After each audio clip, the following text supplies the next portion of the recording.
دستوري كتاب الله دستوري وخير الخلق أسوتنا بسنته انجلى نوري لهدي الحق أرشدنا كتاب الله دستوري. Bismillahirrahmanirrahim. Assalamualaikum warahmatullahi wabarakatuh. Alhamdulillahilladzi anzala ala abdihil kitaba wa lam yaj'al lahu 'iwaja qayyiman liyundhira ba'san shadidan min ladunhu wa yubashshiral mu'minin alladzina ya'maluna shalihati anna lahum ajran hasana. Allahumma shalli ala sayyidina Muhammad wa ala ali sayyidina Muhammad. Ayyuhal ikhwah rahimani rahimakumullah. Jumpa lagi bersama saya akhukum fillah, Akhi Nuryanto. Taib, sebelum kita melangkah di bab berikutnya yakni babul i'rab, kita sudah belajar tentang kalam, apa itu kalam, kemudian pembagian kalam dan sebagainya. Kalam dalam ibarat yang lain, dalam ibarah yang lain, kita juga bisa mengatakan bahwa kalam adalah al-jumlah al-mufidah atau kalimat yang bisa memberikan faedah yang secara sempurna. Setelah kita membahas tentang pembagian kalam, isim, fi'il, dan huruf, maka melangkah pada bab berikutnya adalah membahas tentang kedudukan masing-masing kalimat atau masing-masing kata dalam kalimat yang lengkap. Ya, dan itu adalah kita melangkah pada babul i'rab.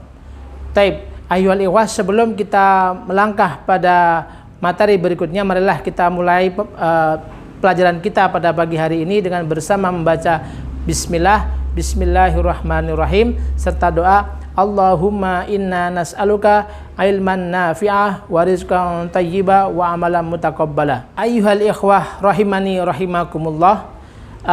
Marilah kita mulai pelajaran kita tentang babul i'rab. Kaidah berikutnya dari kitab Al-Jurumiyah adalah tentang i'rab. Ma huwal i'rab? Ya, kita tulis al-i'rabu huwa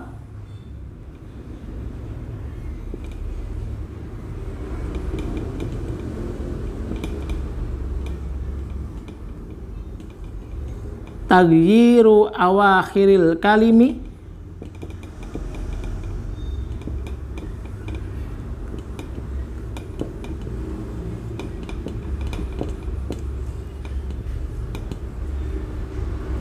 ya awakhiril kalimi likhtilafil awamili likhtilafi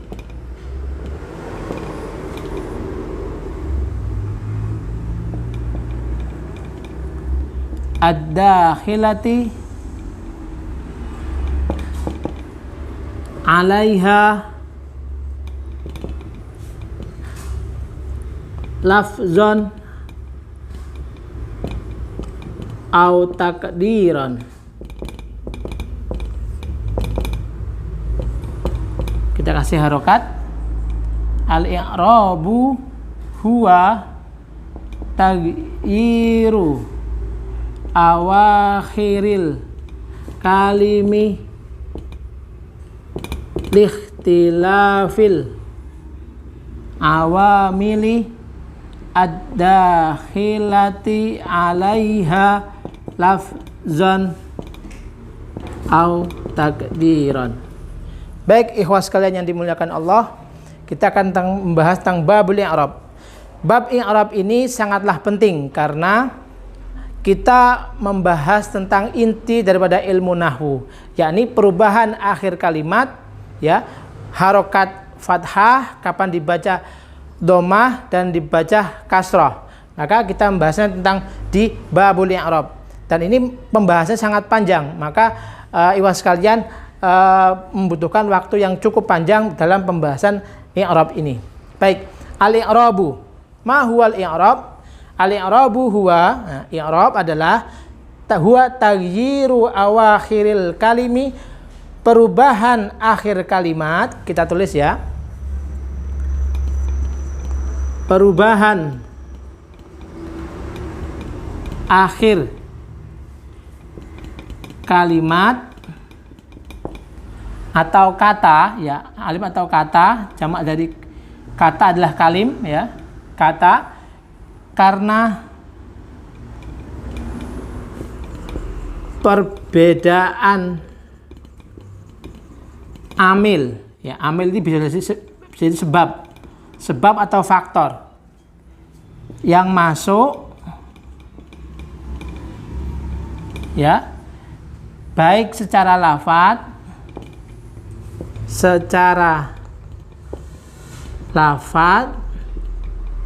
ataupun dikira-kira.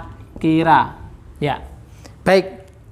Jadi i'rab itu intinya adalah perubahan. Maka, tapi menurut secara bahasa, i'rab sendiri adalah at-tazhir atau menampakkan. Jadi i'rab itu menampakkan. Menampakkan apa? Perubahan harokat di akhir kata. Maka pembahasan wilayah i'rab ini adalah membahas tentang kedudukan kata. Ya, jadi menurut istilah, sedangkan menurut istilah i'rab adalah perubahan akhir kata atau kalimat karena perbedaan amil atau sebab yang masuk baik secara lafadz ataupun dikira-kira. Ya, kata kuncinya adalah perubahan akhir kata, harokat. Ya, kita beri contoh. Ja'a Muhammadun. Ya, kemudian Ra'aitu Muhammadan. Ya. Kemudian marartu bi Muhammadin. Bi Muhammadin. Ya, ini mim. Bi Muhammadin. Ya. Kemudian lam. Yaqra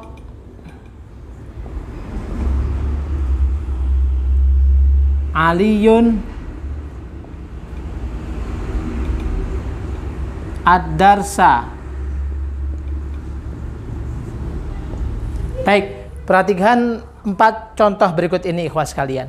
Yang pertama, Ja'a Muhammadun. Ya, di sini akhir dari kata Muhammad atau harokat akhir kata Muhammad adalah Muhammadun, ya, domatain.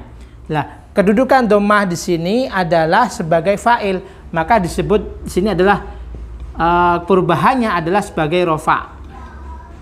Ya, rofa. Rofa ditandai dengan domah di atasnya. Ya, Muhammadun. Kita sudah mempelajari bahwa setiap fa'il atau subjek harus berharokat domah. Ya, maka sini Ja'a Muhammadun, amil yang masuk penyebabnya adalah Ja'a, bahwa Ja'a itu membutuhkan sebuah subjek, membutuhkan sebuah pelaku, siapa yang datang, maka Ja'a Muhammadun sebagai fa'il itu kedudukannya sebagai rofa atau diwajibkan berharokat domah. Itu yang pertama. Kemudian yang kedua, Ra'aitu Muhammadan, saya melihat Muhammad. Ya, maka Muhammad di sini berharokat apa? Berharokat fathatain. Fathatain, kenapa dibaca fathatain? Karena dia berkedudukan sebagai maf'ul bih atau sebagai objek, ya. Sebagai objek, di sini sebagai subjek, ya. Di sini sebagai objek, ya. Objek. Maka kedudukan Muhammad berharokat fathah ini hukumnya wajib dalam ilmu nahwu karena sebagai kedudukannya sebagai nasab. Ya, nasab ditandai dengan harokat fathah. Ya, Ra'aitu Muhammadan.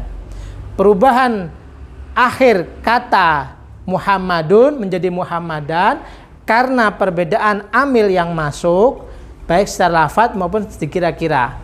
Ini masih secara lafadz, masih terlihat jelas harokatnya. Maka Ra'aitu Muhammadan berharokat fathah karena sebagai objek atau maf'ul dalam bahasa Arabnya. Oke, kita jelaskan lagi. Sini sebagai fa'il, di sini sebagai maf'ul bih, ya, atau maf'ul. Kita perjelas lagi. Maf'ul itu yang dikenai pekerjaan. Ya. Kemudian yang ketiga, marartu bi Muhammadin. Saya melewati Muhammad. saya melewati Muhammad. Marartu bi Muhammadin. Maka di sini ada berharokat kasroh. Nah, amil yang masuk yang menyebabkan Muhammad di sini berharokat kasroh itu apa? Kita sudah mempelajari di antara ciri daripada isim adalah huruf jar, di mana bisa menyebabkan isim setelah huruf jar berharokat kasroh. Maka penyebabnya adalah huruf ba yang menyebabkan bi Muhammadin menjadi berharokat kasroh. Maka dalam ilmu nahwu, dalam i'rab ini termasuk khofat. Khofat itu rendah, ya, dengan diwakili dengan kasroh, ya, atau bisa kita sebut juga jar, ya, jar, ya, khofat, ya. Ini sebagai karena apa? Ambilnya apa? Huruf ba, penyebab dari perubahan harokat kasroh pada Muhammad, seperti itu. Kemudian contoh yang keempat, lam yakro. Lam yakro di sini berharokat sukun, ikhwah. Lam yakro Aliyun ad-darsa. Ali belum membaca pelajaran. Ya, artinya bahwa di sini harokat yakro berharokat apa, ikhwah? Sukun. Ternyata penyebab sukunnya kata yakro'u adalah amil jawazim atau huruf jazm berupa lam, ya, berupa lam. Maka nggak boleh dibaca lam yakro'u atau lam yakro'ah, wajib lam yakro', ya. Lam yakro' harus sukun. Lah, sukun, perubahan sukun disebabkan amil jawazim berupa huruf lam, itu perubahannya disebut jazm atau jazmun, sama, ya, jazmun, ya, yang ditandai dengan sukun, ya, yang ditandai dengan sukun, ya. Karena apa? Perubahannya amilnya lam, huruf jazm berupa lam. Nah, ikhwah sekalian, bahwa wilayah pembahasan dari babul i'rab adalah membahas tentang perubahan akhir kata, harokat akhir kata, ya, karena perbedaan amil yang masuk baik secara lafadz maupun dikira-kira. Kita lihat Muhammadun, Muhammadan, bi Muhammadin, ya, lam yakra, ini adalah wilayah i'rab. Masing-masing perbedaan amil yang masuk menyebabkan perbedaan harokat. Yang wajib kita pahami, setiap perubahan harokat, ya, pada akhir kata itu berbeda kedudukan, yang mana menyebabkan perbedaan arti jika kita salah memberikan harokat. Seperti itu, ikhwas sekalian. Maka harus berhati-hati. Disinilah pentingnya ilmu nahwu, ya, pentingnya ilmu nahwu. Kita akan bisa memahami kalimat bahasa Arab dengan baik, bisa memahami karena tahu kedudukannya kapan berharokat domah, fathah, kasroh maupun sukun. Nah, di sini adalah wilayah dari pembahasan tentang babul i'rab, ya.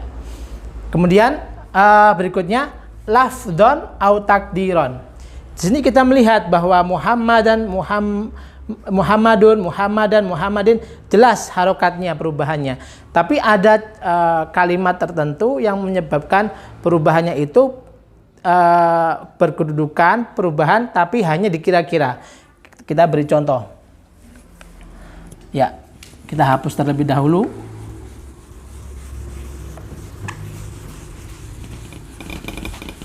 Ya, kita lihat.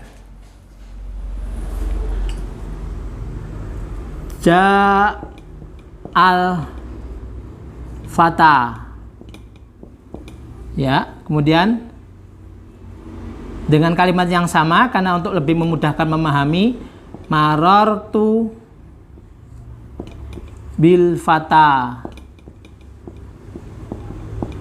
ya, kemudian ra'aitu al-fata, ya.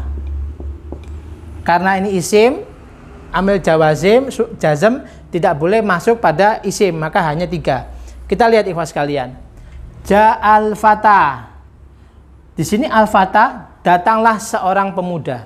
Al-Fatah di sini sebagai subjek, sebagai fa'il, di mana dia berkedudukan sebagai rofa atau domah. Tapi di mana domahnya? Ya, tidak terlihat wujudnya. Ya, ibaratnya kita mengatakan ini adalah sebuah profesi di mana tidak memakai kostum. Ya, jadi kita menganggap dia berkedudukan sebagai rofa, tapi hanya dikira-kira tanpa ada ciri maupun wujud yang nampak. Ya, sini sebagai rofa. Kemudian marartu bil fata. Ini jelas saya melewati seorang pemuda. Bil fata yang mestinya berharokat kasroh karena berkedudukan sebagai jar karena huruf ba, tapi tidak nampak. Dia tetap berharokat fathah pada huruf ta. Padahal ini kedudukannya sebagai khafat, sebagai jar. Ya. Kemudian juga ra'aitu al-fatah, saya melihat seorang pemuda. Kita melihat, kita memahami bahwa setiap maf'ul atau objek sebenarnya harus berkedudukan nasab atau fathah. Ya, di sini fathahnya bukan pada ta karena huruf akhirnya sebenarnya adalah pada alif lazimah. Ya, alif lazimah. Maka di sini kedudukan nasabnya itu tidak nampak dikira-kira. Maka kita simpulkan al-fatah bil fatah dan al-fatah yang ketiga ini adalah kedudukan perubahan akhir kata rofa, jar dan nasab, tapi tidak nampak, tidak secara lafadz, tapi hanya dikira-kira. Ya, karena apa? Di sini kita sebut dengan isim maksur. Ya. Isim maksur. Apa itu isim maksur?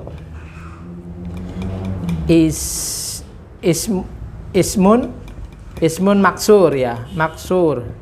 Ya, isim maksur adalah isim yang diakhiri dengan alif lazimah. Ya. Alif lazimah yang sebelumnya berharokat fathah. Jadi isim maksur adalah isim yang diakhiri dengan alif lazimah yang sebelumnya berharokat fathah. Nanti banyak contoh-contoh yang lain.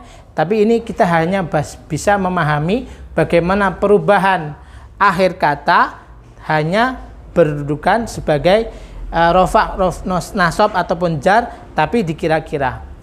Ya, seperti itu. Ja'al fatah. Kemudian selain ini kita hapus ya. Kita pembahasan berikutnya.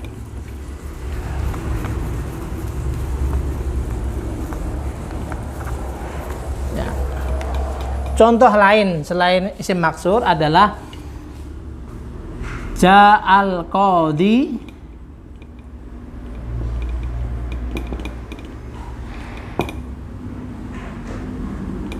marartu bil qadiyah ja'al qadi marartu bil qadi ra'aitu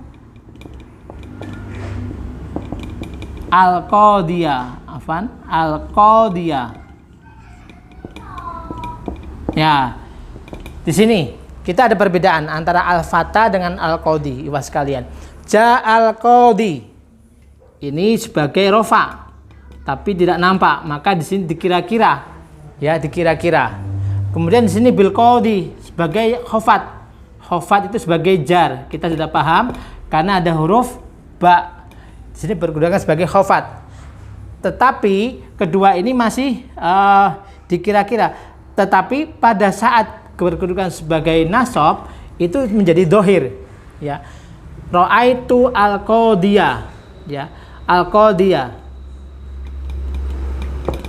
Khusus jenis isim ini itu hanya dikira-kira pada rofa dan jar. Sedangkan pada nasabnya itu secara lafadz jelas fathahnya. Kenapa? Di sini namanya isim mangkus. Isim mangkus. Apa kita perbaiki? Ismun mangkusun.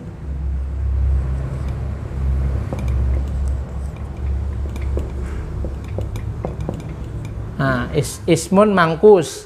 Ya. Isim mangkus itu apa? Kalau tadi isim maksur itu adalah alif lazimah karena al-fata seolah-olah alif baca fathah sebelumnya. Tetapi ciri mangkus adalah isim yang diakhiri dengan ya lazimah. Ya lazimah. Ya lazimah. Yang sebelumnya berharokat kasroh sebelumnya. Yang sebelumnya berharokat kasroh. Ya, seperti itu. Kita lihat al-qadhi. Al-qadhi ini isim mangkus ya yang diakhiri dengan ya lazimah. Cara mudah membedakan antara isim mangkus dan isim maksur adalah isim maksur berharokat kasroh huruf setelah huruf sebelum ya lazimah ya.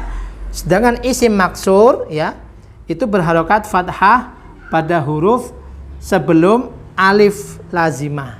Ayyuhal ikhwah rahimani rahimakumullah, itu adalah beberapa contoh hal yang menyebabkan perubahan i'rab, perubahan harokat, kedudukan harokat dalam kata yang menyebabkan secara lafadz menjadi dikira-kira. Yang pertama adalah isim maksur, kedua isim mangkus, nanti ada penyebab yang ketiga. Untuk yang pertama isim maksur, ini menurut ulama ilmu nahwu adalah lita'adzur.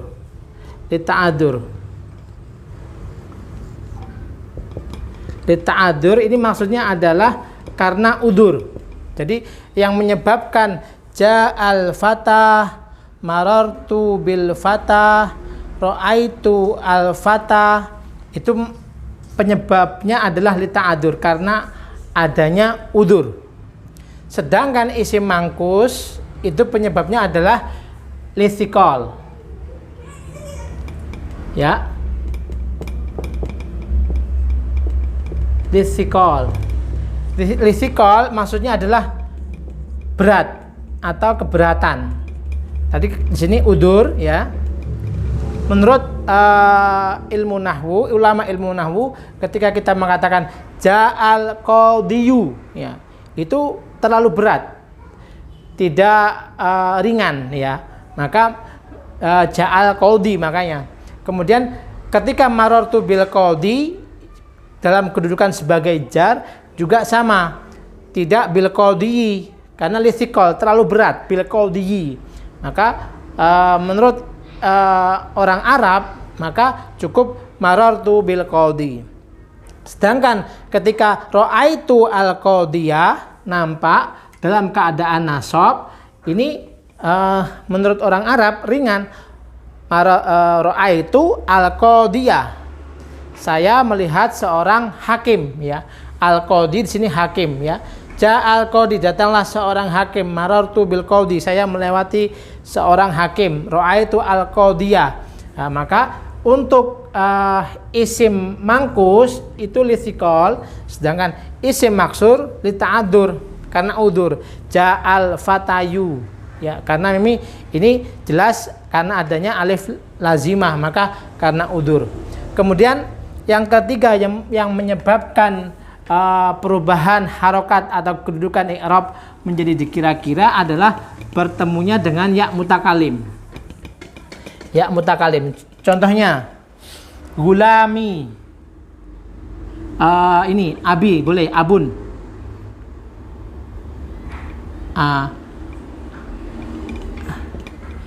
ja'ah ya, ja'ah abi, datanglah ayah saya ya. Ya di sini adalah ya mutakalim yang menunjukkan bahwa itu ya kepemilikan untuk si mutakalim yang berbicara. Ja'a abi, datanglah ayah saya ya. Kemudian ra'aitu kitabi ya, afan,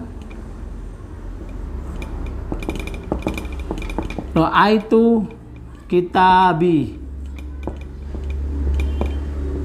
Lah, saya melihat buku saya ya, saya melihat buku saya. Kitabi di sini, kitabun di sini kedudukannya sebagai nasab karena maf'ul ya kan, sebagai objek, sedangkan di sini sebagai subjek. Tapi tidak nampak harokat domah pada ja'a abi, dan tidak nampak harokat fathah pada ra'aitu kitabi. Karena apa? Karena adanya ya mutakalim. Ya mutakalim. Artinya apa? Ya milik si pembicara. Ja'a abi, ra'aitu kitabi. Nah, milik saya. Maka sini kalau ini kolamun, pulpen saya kolami, ya.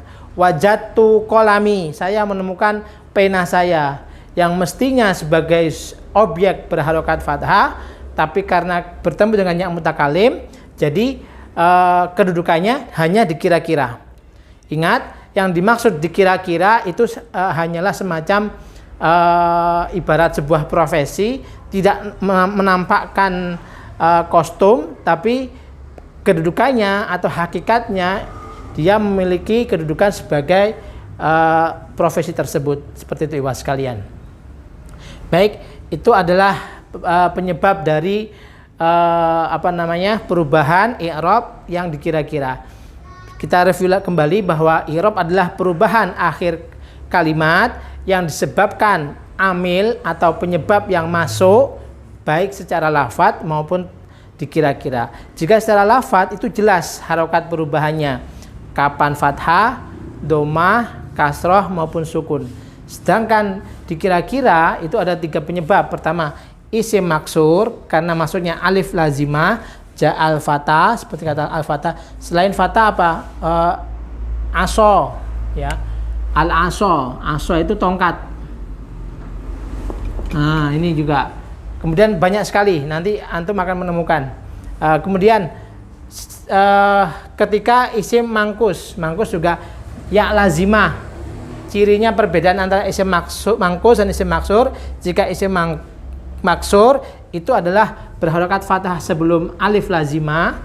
Jika isim mangkus berharokat kasroh sebelum ya lazimah. Ya.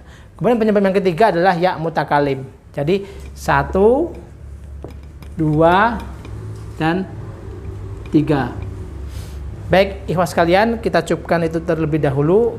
Kita akan bahas di bab berikutnya. Terima kasih. Kita tutup dengan doa kafaratul majlis. Subhanakallahumma wa bihamdika asyhadu an la ilaha illa anta astaghfiruka wa atubu ilaik. Asa ayan fa'ana Allahumma ta'alamna.